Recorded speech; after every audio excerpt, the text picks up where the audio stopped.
Metro রেলের ভাড়ায় জাতীয় রাজস্ব বোর্ড এনবিআর এর ভ্যাট বসানোর উদ্যোগকে অযৌক্তিক বলছেন যাত্রীরা।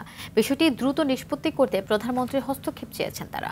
জনস্বার্থে মেট্রো রেলের টিকিটের উপর 15% মূল্য সংযোজন কর বসানোর সিদ্ধান্ত পুনর্বিবেচনার প্রস্তাব দিয়েছে ডিএমটিসিএল কর্তৃপক্ষ। ভ্যাট কার্যকর হলে মেট্রো রেলের সর্বনিম্ন ভাড়া 20 টাকার পরিবর্তে 23 টাকা এবং সর্বোচ্চ ভাড়া 100 টাকার পরিবর্তে 115 টাকা হবে।